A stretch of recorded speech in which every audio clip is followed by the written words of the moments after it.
Hello you guys and welcome back to my channel. If you're new here, my name is Christina. Welcome. I'm so excited to do this video. I've seriously been trying to prepare for it mentally for a while now and I feel like I'm ready. I want to pass on this information to you. I want to share with you how I got fit for my wedding and it's just gonna be like a girl chat, okay? Let's get started. So when I was like 16, I started like dreaming and envisioning the perfect wedding day. I had like a Pinterest board and my mom saw it and freaked out a little bit. She's like, you're 16. But I had like all of the DIY mason jar centerpieces pinned, all of like the baby's breath, just like the style. Like what were we thinking back in like 2014, you know, 2013? But anyways, I have been dreaming about my wedding for a really long time. And once I got engaged, it got really real. And I knew like, oh my goodness, my wedding is coming up, that's it. So I decided, you know what? I wanted to do it right. I wanted to feel my best. I wanted to look my best. Just to give you a little bit of a background, I've always kind of been in shape. Like I've been working out. I enjoy working out. I enjoy eating healthy. You know, I like to live life. I do not like restrictive eating. Like up until this day, I hate restrictive diets and that's something I will never ever get behind. I did sports in high school. I ran track. I played volleyball. So I was always kind of active and was working out, went through stages and periods of my life where I would get really into shape and then kind of just start slacking off. And in this case, I knew like I want to build a sustainable, solid fitness plan. And so in January, I started my fitness journey and our wedding was on June 1st. So I had about like 5 solid months to really get in shape. I started off being 133 pounds and I'm 5'2", so like 133 pounds kind of seems like a lot, but I had a lot of muscle. When I got married though, I was down to 122 pounds. And if you look at somebody who's 5'2", if they lose like 2-3 pounds, you can tell, because they're small and it really, really shows. And so for me, looking back at pictures now, I was very lean, I was like fit, and I feel like I was in the best shape that I have ever been in my life. And that's like counting high school. So that is kind of a big deal. Today, I wanted to share with you how I did it, what I did, the little tips and tricks, and honestly, most of the stuff isn't even new. Like the stuff I'm gonna talk about isn't even something that's like brand new, and that's almost something that I wanna push a little bit because most of the information that you are looking for, you already know it. We just try to find something new because it's like the new exciting thing, the new exciting diet. But I hopefully, you know, when you hear this from me, you'll take it to heart. Try these things out. Let me know how it goes. I was very, very busy. I was a full-time student. I had ministry in church. I had a full-time job and I was fully planning a wedding, which is like a full-time job on itself. I had a lot of stuff going on. I'd get home at like 8 p.m. so I didn't have very much time before I went to sleep at like 10 p.m. I did not have a gym membership, which is like a really important thing to know. The very first thing that I did, I read somewhere that sleep was the most important part of a fitness journey. It is like responsible for recovery, for your muscles, all of that. I knew that if I wanted to do this right, I had to prioritize sleep, probably above everything else. Every single night, I was in bed at like 10 p.m. and I was up at 6 a.m. with very little exceptions. I wore earplugs in my ears. I wore like a little face mask just so nobody would distract me. I was committed and I went all the way. I took melatonin when I needed to. I didn't have caffeine after 3 p.m. I tried to prioritize sleep. And let me tell you, you guys, when I started working out, like the first month, I was really prioritizing sleep. I saw results so much quicker than I typically would have because I believe I was getting enough sleep. In the past, when I've done these same programs before and my sleep was kind of bad, you know, it's like in the summertime, it's like light outside at 3 a.m. and everybody's outside. I wasn't sleeping as much. I did not see results as quickly as when I got like 8 to 9 hours of sleep. It still worked. It's getting enough sleep and letting your body rest and recover. I exercised 3 to 4 times a week. And I'm not talking like Pinterest exercises where I'm not bashing on Pinterest. I promise I love Pinterest, but they do have like some funky workouts out there that are like 15 minutes or like the squat challenge where it's like in one day you do like 20 squats, the next day you do like 23 squats, the next day you do like 25 and you build up to like 120. You guys, those things will not get you anywhere. Like I mentioned before, I didn't have much time during the day, but I did have like 30-minute pockets here and there that I found during my week. And I was like, you know what? Those pockets of time are specifically for exercise. So what I started off doing is I did the Kayla Itsina's Bikini Body Guide. I did the first one. And then I did the Sarah's Day, I think it's called Sweat It to Shred It. And I just basically alternated between ebooks. But the thing is, the ebooks are not what's important here. What's important is the type of exercises I was doing. They were focused on resistance and cardio, building muscle though. If I was just like doing jumping jacks and jogging and running every day, I would not have gotten the same results. I was doing exercises for about 30 minutes a day that specifically focused on like plyometrics, that focused on resistance training, that really spiked your heart rate while building muscle. A lot of exercise programs are just basically cardio where you do like burpees and like jumping jacks and stuff. That stuff doesn't help you as much. These exercises were difficult, but for me, it was more worth it for me to do 3 30-minute exercises a week than to exercise every single day for like an hour doing exercises that aren't that difficult. I knew that I had to be as efficient as possible, so I did difficult exercises that were high in like high intensity interval training, plyometrics, types of like cardio with weights, and just basically I exercised with weights. I didn't just do cardio, I did a lot of weights, and that was when I started noticing a lot of differences in my muscles. My arms started to really lean out and I could see the muscle. My jeans started getting loose and stuff. It was all whenever I started incorporating weights. Having an ebook was a really good foundation for me to start off on, because if I was just going through and picking my workouts every day of like, okay, today I'm gonna look up a YouTube video, or today I'm gonna write my own workouts, I would have been picking workouts that would be too easy for me to do, and then I would have just been cruising the entire time.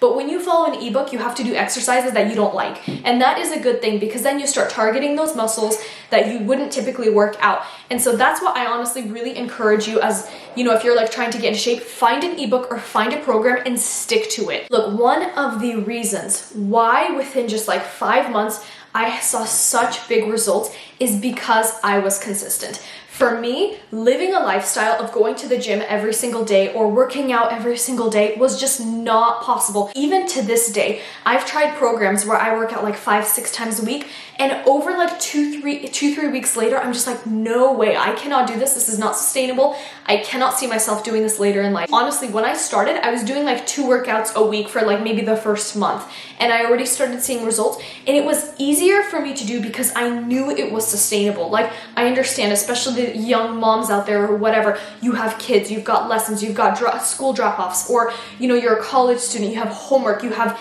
days where your classes are like back to back to back to back, and you get home, you have enough time to eat, do your homework, and go to sleep. Sometimes working out every single day is not, it's just not possible, and that is okay, because you can still see results when you work out like 2 to 3 times a week. You just have to be efficient about it and make sure that the workouts are effective. They're not too easy. They challenge you, they push you. You can do it, and it's all about consistency. Now, the next thing is how I ate. I did not restrict. I allowed myself, if I wanted a burger on a Friday night, I grabbed my brother and we went to McDonald's drive-thru at like 11 p.m.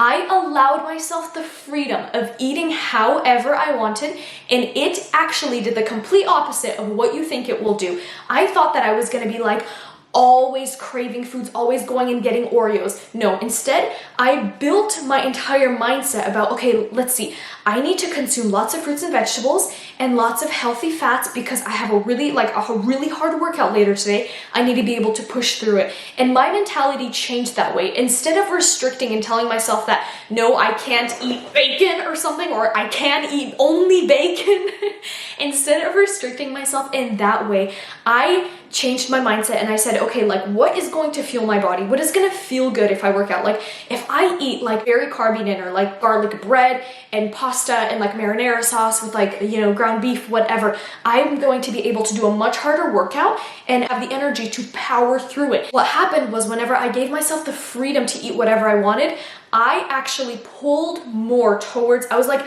more drawn to eating like fun salads, healthy foods, things that would fuel my body. And of course, I wasn't just like, okay, every single day I can eat whatever I want. I did still have it in the back of my mind that I want to eat healthy. I know what I'm doing this for. If I'm doing all this work, working out, sleeping enough, and I'm eating bad foods, then I'm taking 1 step forward and 2 steps back. And so that's kind of how I train my body, is like, what's the best way to fuel my muscles? When I went to like McDonald's or whatever, I worked like an hour and a half away from home. I didn't always pack my lunch. So I like drove to McDonald's or whatever, and sitting in line, I was like, okay, what's the best thing? Like what am I gonna feel the best in? Like what can I eat here that is just like amazing, that I'm gonna feel good, I'm not gonna regret it, my stomach isn't gonna hurt afterwards. And it was like the Southwestern salad. I don't know if they have it anymore. And I didn't eat it because I was like, oh, salad needs to be super healthy, super low in calories. I actually fell in love with the healthy foods. I fell in love with how you felt after eating these foods. And so I did not restrictive diet. I allowed myself to have cake, allowed myself to have french fries. Sometimes I would go to the drive-thru, get salads, or like get really fun, healthy foods like acai bowls, all of that. Just found areas around me that I liked, and I would get like a side of fries, you know? And I allowed myself these foods, and I saw the biggest results through allowing myself, knowing in the back of my mind that if I want to, I could have a brownie. If I want to, I could have some chips, but I won't, you know, like I'd rather not. Usually when you give yourself the freedom to choose, you're gonna be surprised sometimes that you are going to actually choose the healthier option, and you just have to trust yourself. I added a note here that I ate healthy, but I made it fun, and I just remember this, like, I splurged, you guys. I splurged. I would go and get the green juices that were like $7, $8. I just wanted to feel bougie doing it, and I knew that I was like, you know, you sometimes might feel bad paying like $12 for an acai bowl, but honestly, like when you're eating it, you know that you're fueling your body, you're gonna feel amazing afterwards. You feel very bougie. You can post a picture on Instagram so people know that you have been eating an acai bowl. And I allowed myself to splurge on healthy foods. A lot of times I know that we go like to the store and we're like, oh, this is a lot more expensive, you know, this snack is way more expensive than like a bag of Doritos. But allow yourself from time to time to splurge on healthier foods. It's gonna make healthy eating fun, and it's going to help retrain your mindset that, hey, you love these foods, like you really like them. You get a reward from them, you know, you buy them, you feel amazing afterwards, and just kind of continue with that narrative. In general, one of the keys like to how I got into shape was honestly consistency. It is so easy for us to do something for like 4 weeks and be like, I don't see any results, and you just stop, when really the 5th or the 6th week, if you would have kept going, you would have seen the results. And like I said at the beginning of this video, this is no new information that I'm telling you right now. Like, this is nothing new. This isn't some kind of breakthrough dieting, you know? I'm just very anti-dieting. I'm going to tell you this straight up, that if you are going to restrict yourself, once you finish your 6 weeks of keto or 30-day, full 30-day thing, you are going to gain that weight right back, because those diets often are not sustainable. I understand if you're doing it for medical purposes, that's a completely different story. But if you're trying to do it to get into shape, that is not going to help you. What's going to help you is finding something sustainable. Obviously, sometimes you're going to have to relearn how to cook. Get a cookbook of healthy, fun foods that you like, that look appealing to you, and try those out. Fall in love with like healthy fruits, healthy veggies, and start looking at food as a way to fuel your body. This is how I was managed to get into shape. And like even today, I practice these things and I see the same results over and over again. Getting enough sleep, exercising 3 to 4 times a week, or making it sustainable. So you guys, that is literally the key. Build a workout program that's sustainable. Like if you can't do Kayla's Guide, don't do Kayla's Guide. Start with something more simple. Check out Sydney Cummings. Check out beginner workouts on Instagram. I will link her either down below or I'll put a little picture. She has like beginner workouts that you could slowly get into and kind of build up from there. She's amazing. I've been following her for a long time. Find a workout program that works for you. If you are following a program that's making you work out 6 days a week and you are like super busy, drop it, find something else. There will be something out there for you. Honestly, when I reflect on my wedding day, I'm just so happy I did it. I'm so happy I did what I did. Set these goals for yourself, work towards them, be consistent.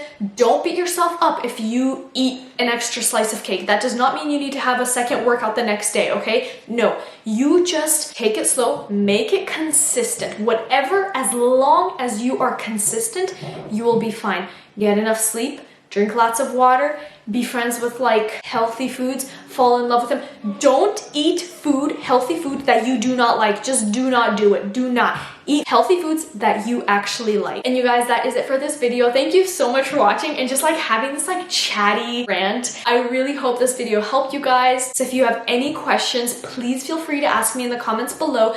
I will be linking everything that I talked about in this video. So honestly, you guys, if you have any questions about this, feel free to ask me, reach out. Thank you so much for watching. I love you guys. Don't forget to like and subscribe, and I will see you guys next Friday. Bye! I was never the one to write up a song for just anyone. I was always the one to find myself lost in long conversations. Oh, 'cause I've always been told that things will unfold